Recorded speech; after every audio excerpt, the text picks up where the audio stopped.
Welcome to the Leaders in Payments podcast, where we talk to C-level leaders from across the payments landscape. We'll be discussing the products and services that impact the payment space today, as well as trends and predictions for the future of payments. We will also hear stories from our guests about their journeys to the top. And what's amazing is when you have your priorities straight, you're a better leader, you're a better person, and you're more successful. And so I have found in my life that that's part of the reason I am successful.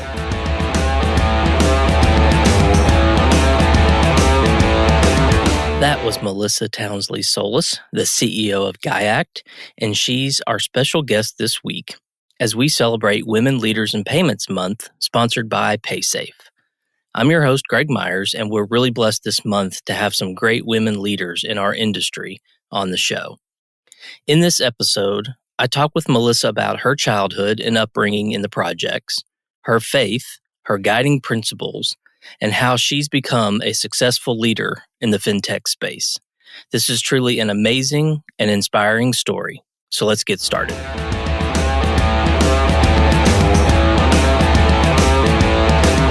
Hi, Melissa. Thank you for being here and welcome to the Leaders in Payments podcast. And more specifically, thank you for participating during the Women Leaders in Payments Month. Well, thank you, Greg, for inviting me. Excited to be here today and talk about my role here at GIACT and the payment industry.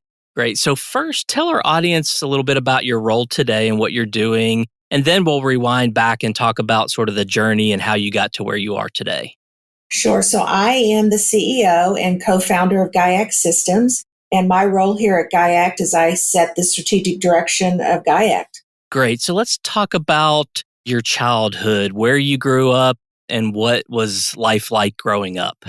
So I grew up in Kansas, Fort Scott, a small town outside of Kansas City, and I was very poor growing up. In fact, we lived in the projects when I was very young. My father left us and divorced my mother, and my mom raised us as a single mom. I have two brothers and a sister, and we were very poor. In fact, not only did we live in the projects, but there was a period of time when my father first left that we were on welfare, and my mother had to do food stamps. And I remember even standing in line, holding my little brother Merlin, who has co-founded GIACT with me, while we were waiting in line to get food and help at food pantries, basically, because it was very hard when my dad first left. And so when I was young, things were really tough, but I believe that those experiences helped shape who I am today. Yeah, I'm sure they did. When you were growing up, would you consider yourself more of sort of the lemonade stand builder or more the planner organizer of the friends' night out? So I definitely was the lemonade stand builder. I was always trying to start something, and even I remember as a little girl laying in my bed dreaming about companies I was going to start even before, I was old enough or had the resources to do something or even old enough to work. So I always was an entrepreneur. Do you remember what some of those companies were you wanted to start? Yes. So one of my dreams I remember was that I was going to own a baseball team because I used to love to go watch my little brother play t-ball. I was going to buy a baseball team and I was going to run it. And I remember growing up, we were never allowed to play sports on Sunday. And I remember thinking, and I'm going to have all the games played on Sunday. So that's great. That's great. So let's think about maybe in the teenage years or early in your career, what was your very, very first job? I was 14 years old and I went to work at Bright's Grill, which was a hamburger ice cream joint. And I basically took orders and run the ice cream portion of Bright's Grill. And then I would help clean up and close the business at night. So any lessons learned, you think, from that first job? Actually, yes, because one of the owners, that was the first time that I'd ever experienced sexual harassment. And I experienced something where he came by and did something that was inappropriate. And that was the first time that I really had to deal with something like that. And being young at 14 years old, I learned from that moment forward that you have to draw boundaries and stand up for yourself. And I did. I ended up quitting and not going back and taking a stand against that, and then found another job very quickly. But early on, I learned that you have to set boundaries and stick up for yourself. That's really important. Yeah, absolutely. That's not a lesson that a lot of people learn at that age, that's for sure. Let's switch gears just a little bit and talk about GIACT. Obviously, you're a co-founder and there's always a story. So I know the audience wants to hear, how did it get started? Why did it get started? What were the early days like? Maybe tell us that whole GIACT story. I spent a lot of years in the insurance industry. I worked for Lincoln National, went to Mass Mutual, and then they sold to Unicare. Worked massive hours, traveled a lot. I was a single mom, had a beautiful daughter, and it was hard leaving. And my mother was actually living with me to help care for her while I was traveling. And so Marla and I were sitting around and talking, and we said, you know what? There's got to be more to life. We're making all this money for other people. Why don't we go make our own money? So we decided to go out on our own and start a company. And we started a company that actually was not GIACT. And during that time, we were doing custom development jobs for doctors and other organizations and very successful at it. And I was the CFO of nothing. I basically kept payrolls. So I was going out and talking to payment processors, banks, and really focusing around payments, saying, what are the pain points? What are some of the challenges? If there was anything that would bring and help you be able to reconcile ACH and checks, what would that be? And so I came up with the first idea of GIACT and went to Merlin, and he was really busy trying to finish a project. And I said, hey, I got this great idea. And he's like, yeah. And I told him what the idea was. And I'm like, listen, the only thing you got to agree is that you're willing to give 10% of everything we make. We're going to donate it to help people who are underprivileged and organizations, to help young kids and teenagers. And so he's like, sure, whatever, Melissa. And he's like, you go sell the first customer and I'll build it. So I walked out of his office, went into my office, shut the door, literally got the yellow pages out, started going through it, found some companies that I felt like would really benefit from my idea. And people say, well, Melissa, you had a big Rolodex from working in the insurance industry all those years. Why didn't you just call one of those? And I was like, well, I didn't want to, embarrass myself if it wasn't a good idea, right? I wanted to try it out on a stranger. And so I literally started calling companies, found someone that said, absolutely, we're interested, wrote the contract. They signed it. I went back in Merlin's office and I said, hey, you're never going to believe this. And he's like, what? I was like, I sold the first customer. And his exact words was, oh shit, I wasn't serious. And I was like, no, friend. You said you were going to build it. And so then he asked the next really important question. When did you tell him it was going to be ready? This was on a Wednesday. And I said, Friday. And so he did what I call the IT meltdown and was like, what were you thinking? And then after he did that, then he called some of his developers in and we sat down and Merlin took my idea and made it even better. And we actually trained our first customer at 4 p.m. on Friday. And that was in November 2004. And the first full year of business, we did multiple millions in revenue. And the rest is history. Wow. So was this in Kansas? No, it was in Dallas. Okay. And the name GIACT, was that the name of the company then? No, we named GIACT. I actually named it. And it stands for God-Inspired Acts of Cooperative Thinking. And that is, if we work together as a team, we're much more powerful. And one of the things that Merle and I have done through GIACT over the years is we've mentored other companies. So when people would come to us and say, hey, I want to start a company, we would tell them, some of the challenges we faced, some of the things that you need to watch out for, simple things like how do you set up payroll? How do you pay your taxes? Should you go with a big law firm or a small law firm? And so the things that we've learned over the years, we would help mentor them. And in return, the only thing we ask of them is that they also give 10% to organizations that they feel passionate about and give back to their community and to the organizations around them that really impact our world. So that was the only requirement. And we've had multiple companies take us up on that and we've mentored them. And I think probably one of the best moments at GIACT is when one of those companies would walk back through and meet with Merle and I and literally go through all the companies that they've helped over, a year or two. And it's awesome to see their success and see how we've impacted other people around us to do the same thing that we feel passionate about. And that is helping other people. Wow. And that's still going on today? Yes, sir. Wow. And that's quite the network effect, right? Helping one and then they help more and it just keeps going from there. Absolutely. Yeah, that's a fascinating story. I never knew what GIACT meant. That's really interesting to hear that. Obviously, that's where you've been. That's what you built. So that sort of fast forwards us to today. And I'm sure throughout your career, you've obviously been very successful. What would you say are some of your guiding principles? First of all, my guiding principle, the most important one is my relationship with God. So my faith is super important. It's the one thing that keeps me focused on the right things, keeps my priorities straight. I basically have 3 F's that I follow: my faith, my family, and my friends. And that's my networks that I say always balances me out and keeps me grounded.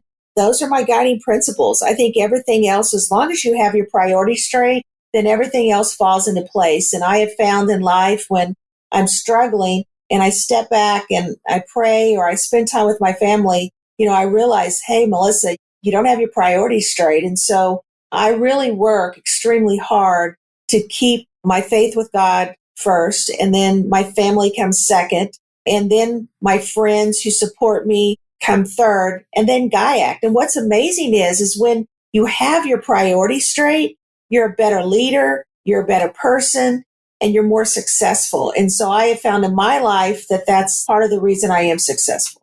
Great. You talked about leadership there. So let's go down that path a little bit. And let's talk specifically about women leaders in payments. What letter grade would you give us as the payments industry, and why? I'm going to tie payments and kind of fintech in the same space because that's really where we play. I would think it's a C. I would give the industry a C on women that play leadership roles in the industry. Why do you think that? I think there's a couple of things. First of all, I feel like many times the expectations that are put on us is unrealistic, right? So the truth is that I was a single mom. So there was obligations that I had that, I wanted to be at her school programs. I wanted to participate in the things that are important to me. And I've been told before that, well, if you're going to go do that, then, you're not going to get the same promotions, or Larry doesn't have to go do that. And I made that name up. So they'll go search and try to find Larry. But, Larry isn't required to do that. He stays here. So why can't you? Or, hey, I can't go on this trip because I need to be home for my daughter. And I found that sometimes I would be challenged and felt like I was not getting the promotion or I was being held back. And so I learned a principle early on that I've kept with me, and it's really guided my success in the payments and fintech world. And that is, go find people who celebrate you are, not people who tolerate you. And so when you do that and you go find an organization that really appreciates who you are and they celebrate who you are, then you're more successful. And the other thing that I learned very early on is never allow someone to set the guidelines that you judge your success by. So I am my own worst critic, right? So my expectations a lot of times are even higher than what other people's expectations are. But I learn not to let other people determine what I think about myself. I set my own goals and I measure my success based on what I think and obviously what God thinks about me and what my family thinks about me. And when you quit worrying about what other people think around you, it just makes your life so much better. And you find that you're more successful and you can accomplish more because you're not worried constantly about what everybody else is thinking. Yeah, I think all that's some great advice. So you give fintech or payments, I pretty much use them interchangeably. Whether that's right, wrong, or indifferent, I sort of do that. But you give us a C, which isn't terrible, but it also isn't great. So what do you think we could do better or differently to get that letter grade up?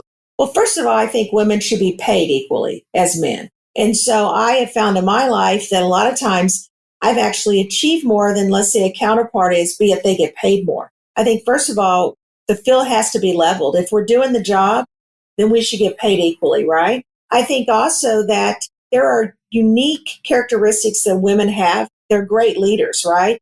I think I'm a great leader. I mean, when you look at GIACT and what we've accomplished, women are great leaders, but I think at the same time, we can't fit everybody in the same bucket. So we've tried to create an environment here at GIACT where regardless whether you're a man, a woman, regardless where you come from, your background, that you have the ability to be successful. And so we look at each person as an individual. Now, I've worked at big corporations. I mean, we have 100 employees here at GIACT.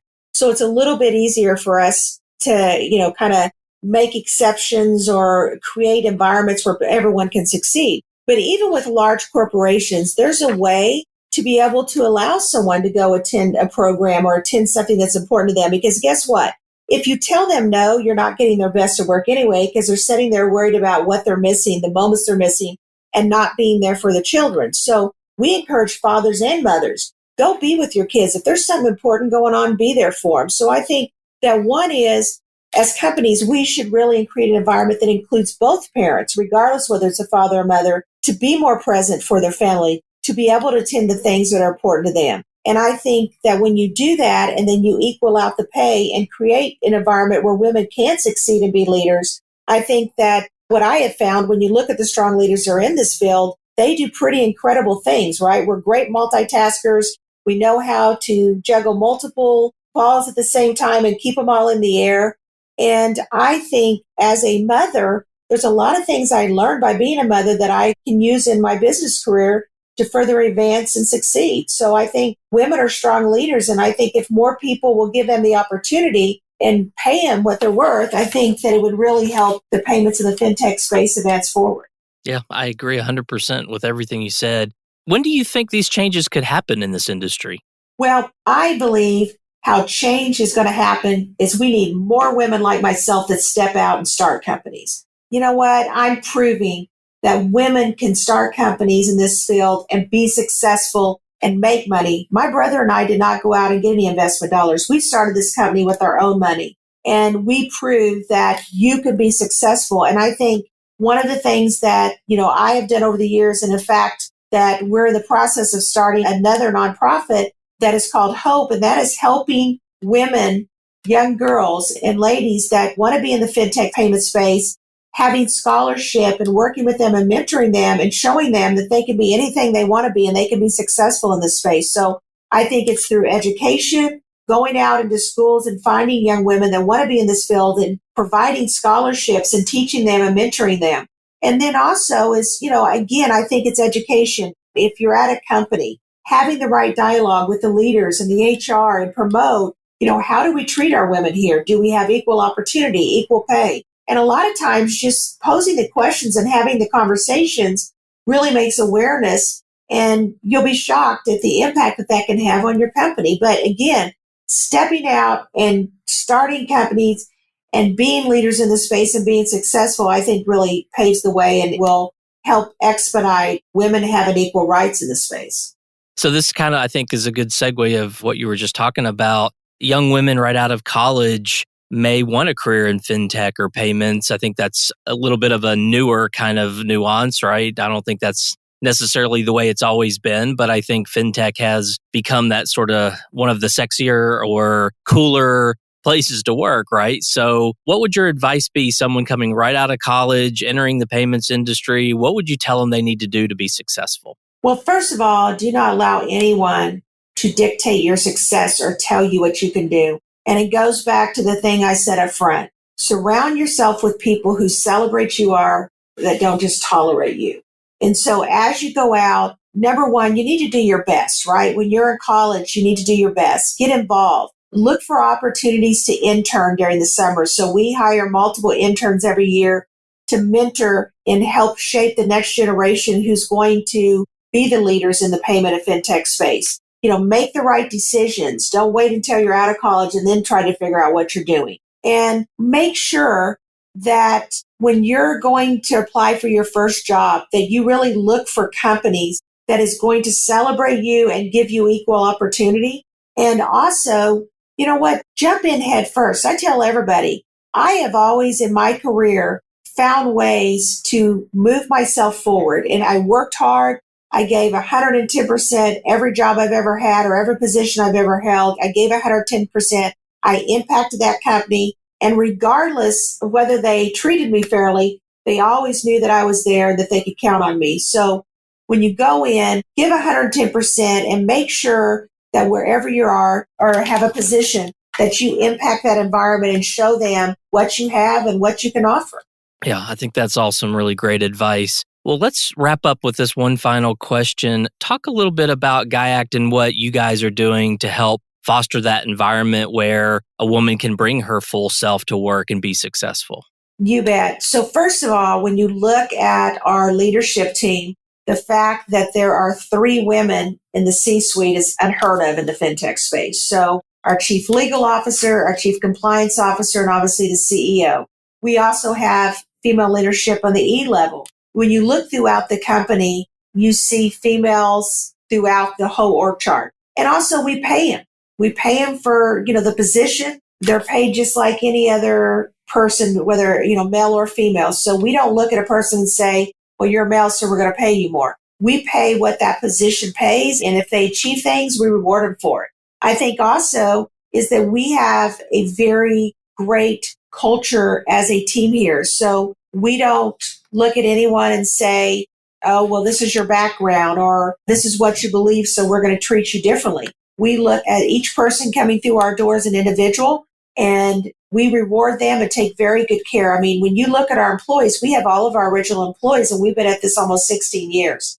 Again, it's the culture that we create within GIACT that says if you come in here and you work hard, we're going to pay you for it, we're going to reward it. And by the way, one of the things we do very uniquely is we pay 100% of the health benefits, not only for our employees, but all their families. So they don't have to worry about any costs for them or their families because we feel like we want our employees to be able to get health care or dental work or vision, glasses when they need them. And so for a lot of families, that really takes off a lot of pressure because they don't have to worry about the cost to cover their family. And so for a single mom or a single dad, that's invaluable. So it's things like that we do to really help each one of our employees, regardless whether they're a female or male, to know, number one, they're valued, that we appreciate them, and that, if they work hard, they can succeed here and be rewarded for their efforts. That's great. Melissa, this has been a great conversation. You guys are doing a lot of amazing things at GIACT. Is there anything else you wanted to mention either about the company or about women in payments before we go? One thing that when I get the opportunity, and periodically I'm asked to go into like inner city schools or schools and speak with young women and men, the biggest thing that I tell everyone out there is that regardless where you are, how you were raised, whether you're poor, whether you're rich, whether you're living in the projects or, you're living in a mansion, is that we live in the greatest country in the world and the opportunity is there for you to succeed. It takes hard work, right? You've got to put the effort in. But if you put your head down and you determine that you're going to do the steps that is necessary to be successful, you can. And I think Merle and I's story proves that regardless where you're from, even from the projects and growing up and being on welfare, that if you make the right decisions and you put the time in and you work hard, that you can be successful and you can have a successful business and that, you can help other people around you. That's an amazing message for anyone. Melissa, thank you so much for being here. I know your time is very valuable, so I want to be sensitive to that, but I really appreciate hearing your story. It's really fascinating. Good luck to you guys at GIACT. And again, thanks for being on the show today. Thank you for having me. I appreciate it. Thank you for joining us this week on the Leaders in Payments podcast. Make sure you visit our website at leadersinpayments.com, where you can subscribe to the show and where you'll find our show notes. If you enjoyed listening, please share on your social channels as well.